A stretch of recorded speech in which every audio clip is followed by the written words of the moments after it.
Welcome to Proclaiming Justice, a podcast from PJTN that focuses the light of truth on vital issues in today's headlines that impact every American.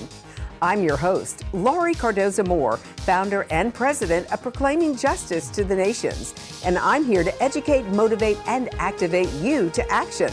I want to arm you with the truth and the facts you'll need to fight and preserve our constitutional republic and uphold the Judeo-Christian values our nation was founded upon. So it's great to see you. Great to have this time to spend with you. Thank you. It's my pleasure. Yeah. So, Lana, tell us about yourself and your own journey into evolving into this whole movement to confront this, the issue of cultural boycott, divestment, and sanctions against the state of Israel. Well, this work combines the two great passions in my life, outside of my friends and family, and that is my love of Israel and my love of the entertainment field. I have spent my entire adult career in the entertainment world. I started off as an entertainment lawyer. I worked as a business affairs negotiator. I was a creative executive at both the network and studios, and I also wrote and produced. Wow. So I have a huge background in the arts. I feel it's incredibly important. I think they enrich life for all of us. And they're a great connector between people and places. I think they help us understand each other better. Right. And then I also have this profound love of Israel. And that really started with my very strong connection with my family, particularly my mother and my mother's side of the family.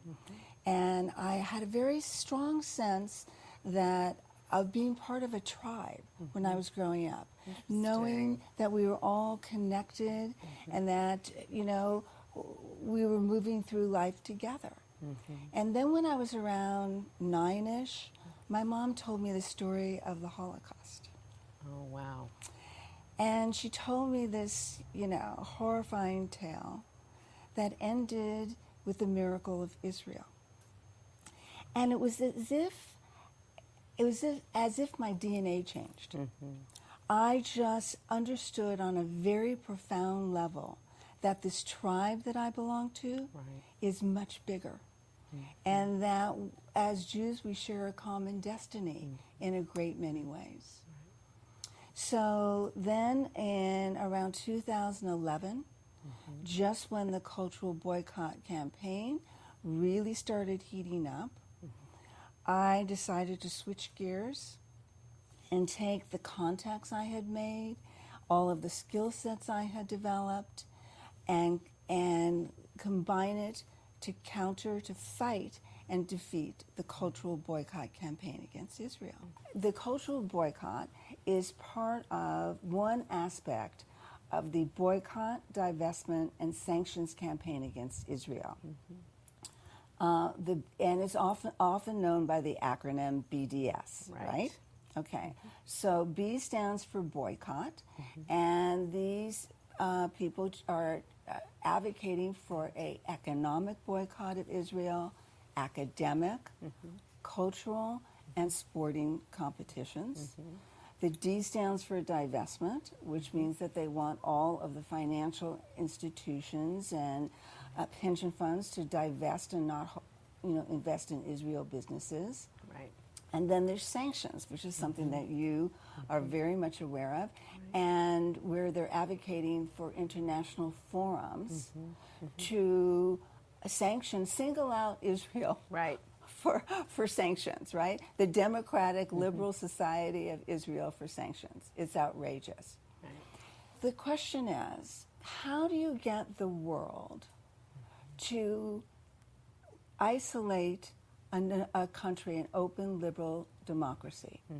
And their goal is to demonize Israel to such an extent that the world feels justified in isolating it and turning a blind eye at its destruction. One of the things that all dictatorships have in common is that they all try to control the distribution of art. right? Interesting. That's how they control thought. And artists need two things to thrive. They need the freedom to create, but also the freedom to share. So what these dictatorships always do in order to control their people and get them to do what they want them to do is that they control and censor distribution. Well, if you look around today, the only groups and entities that are fostering this kind of censorship and an attempt to control the distribution of art is other, totalitarian regimes and BDS, right? That's where you're seeing it. So one of the things that makes the cultural boycott so incredibly dangerous is that it uses the celebrity of artists to disseminate misinformation and lies about Israel. The millenniums today, and there are fabulous statistics on there, and they're staggering. Something like 70% of millenniums get their information online, right? Absolutely. And they get it from social media. And millenniums are fascinated with celebrity and the world of entertainment. They love films, they love music. So these anti-peace, anti-Israel groups use the celebrity of the artists in order to communicate misinformation. And I just want to explain a little bit about how it works, okay? What that's the strategy, is to use the artists. But the tactics are such. So let's say a musician, the Rolling Stones, Rihanna, or even like a lesser-known jazz musician wants to go to Israel.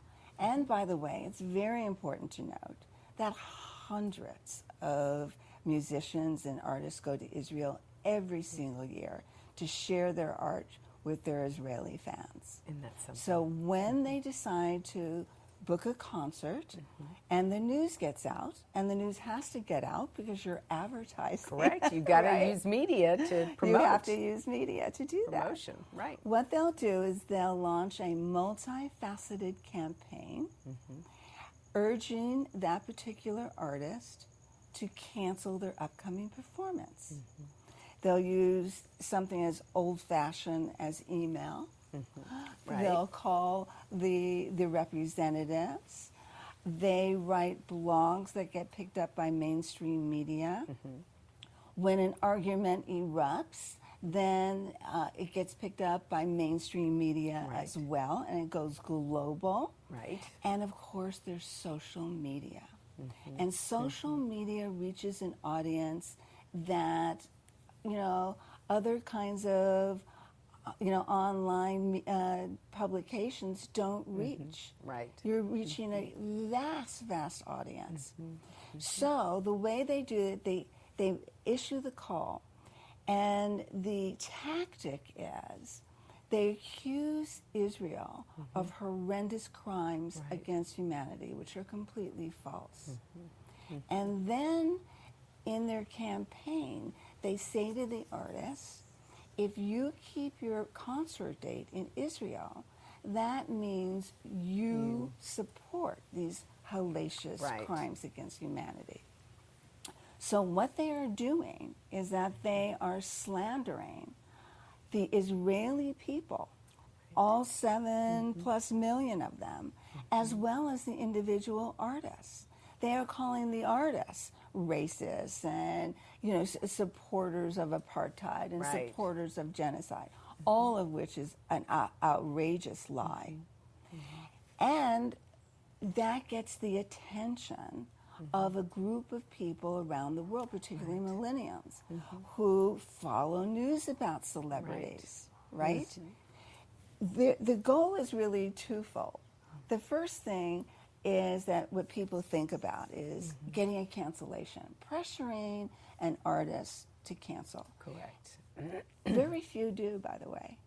Very few do. Give us some scenarios that you've seen, that you've been involved in, where these artists have actually been targeted, viciously, I might add, and where some bowed to the pressure, but others chose to say no. I was personally involved when Alicia Keys was scheduled to perform in Israel. And it was probably one of the ugliest campaigns I've ever seen. It made the news all the time. Alice Walker issued an open, who's the author of The Color Purple, Right. issued an open letter asking her soul sister not to perform in apartheid Israel, which of course it is not apartheid. That's a complete falsehood. And all of her representatives were bombarded. They took a petition and they marched up to the charity that she supports, which saves the lives of children. Right. And they made a big to-do and got coverage about presenting that. It was unbelievably intense. And I worked with her representatives and helped them understand some of the stuff that was going on in social media, some of a lot of it was being orchestrated and wasn't, original, authentic yes. in any way.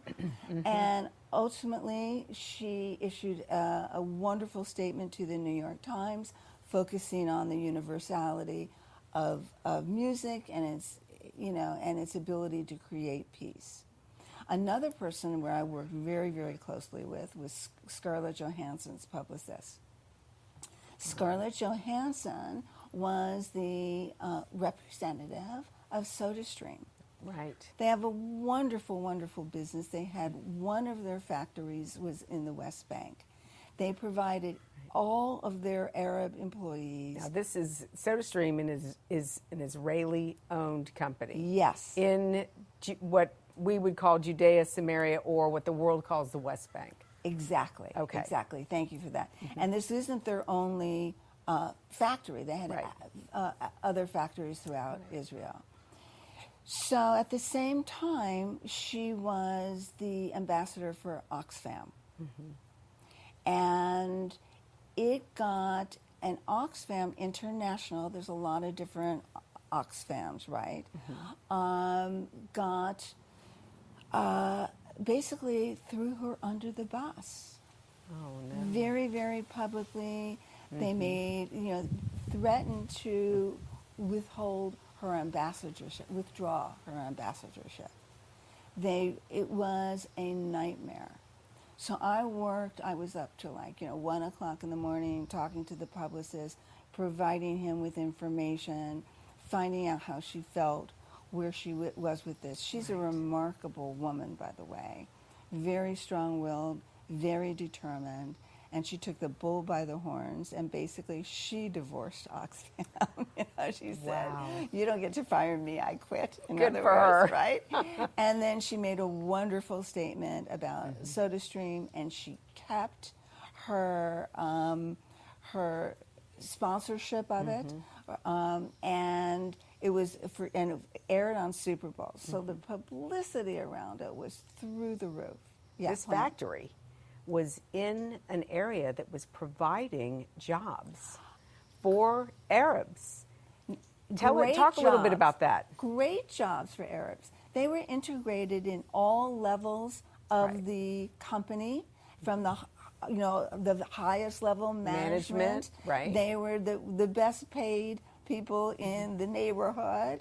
They had plentiful jobs. Transportation was provided for them. It was kind of like the exact role model of what the world claims it wants to see. Arabs and Jews working side by side in friendship and working together to create this environmentally wonderful product. And yet it didn't matter. It didn't matter to the people who supported BDS that the closure of this factory would mean the loss of real jobs for Palestinian people. So in addition to that, which is directly involved, that's basically kind of defense work. And I did a lot of that particularly when I was before I started my new company, which is Liberate Art. And what I do now, I very much go on the offense.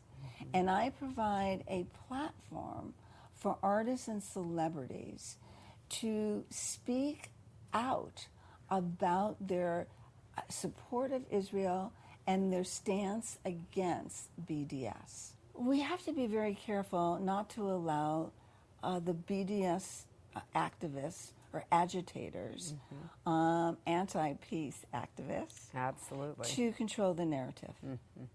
And as long as they are throwing slanderous lies at Israel, and we limit our response to correcting that misinformation, they are controlling the narrative. So part of what I do is I change the conversation and invite people to examine the morality and ethics and the impact on them personally of the BDS tactics. And there are lots of musicians and artists of all kinds who find this repugnant. And they need a platform to speak out. So one of the most recent success stories for Liberate Art is that we created and put together the first ever celebrity anti-BDS panel. It was fantastic. We had major icons from feature films. We had Alan Parsons, who was personally attacked by Roger Waters for going personally and publicly attacked by Roger Waters for keeping his date in Israel. We had an actor, a very well-established actor, Mark Pellegrino, come. What do I think of the cultural boycott? Well, I think that conflating individual artists with their nation state, the accidental home of their birth, or their home country where they've chosen to live, is a form of collectivism, otherwise known as bigotry. And I don't know about you, but I hate bigotry. We had an Israeli musician, and we had one entertainment lawyer, because I thought it was a good perspective. But it was really a platform for them to speak out. I have videotaped artists making statements. And one of the ways that's so important for Liberate Art to grow is to get the funding and support to make more of these videos of more and more popular artists going on camera and answering these questions straight on, expressing their feelings.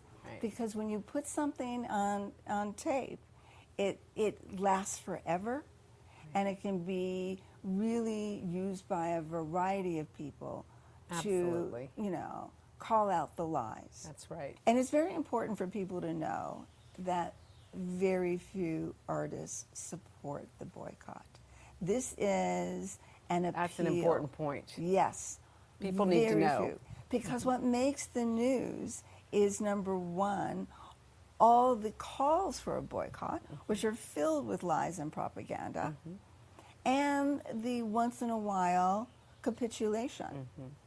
And any time that, a group cancels for any reason, whether it's a scheduling problem or whether it was never actually confirmed, they like to take credit for it, which, so they want to have the appearance that they are winning. Right. When it comes to the actual boycott, they are not winning. They are not being supported. Right. Where they are successful is in disseminating misinformation and poisoning minds.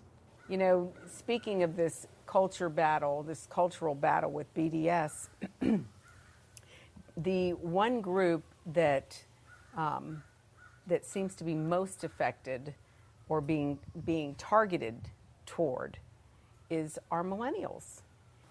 So on college campuses, the reason why this has become so horrible is that they are getting hit from all directions. They are getting anti-Israel curriculum in their classes. They hear about it when they walk around on the college, main square, and they get it on social media. And now it's like one more time. It's a echo chamber. They're hearing it from all directions, and they are associating Israel falsely with charges of apartheid and genocide. You know, my heart goes out. They are just being so misguided. And, you know, God forbid they prevail in any way, and the millennials have any small part in this. I mean, it's a tragedy for the generation. They have to be educated. We have to go on offense. We have to get them looking at the BDS movement, the cultural BDS campaign, with a critical eye.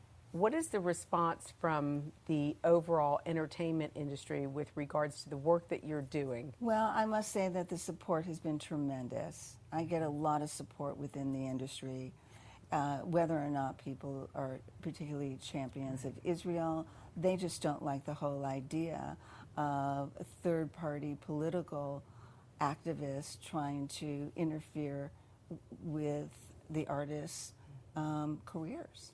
They really resent that. So they're very supportive. They very much help me be able to get to artists so that I can make these wonderful videos. And I can, you know, make my appeal and be able to talk to them and communicate with them in one way or another. So, you know, there's a lot of confusion surrounding the BDS, or the Boycott, Divestment, and Sanctions movement, especially among the young people. Yes. They don't quite understand what it is and what it isn't. Explain. Well, you're absolutely right. And in fact, not just among young people, but absolutely about young people. So here's something the way I like to make it very clear.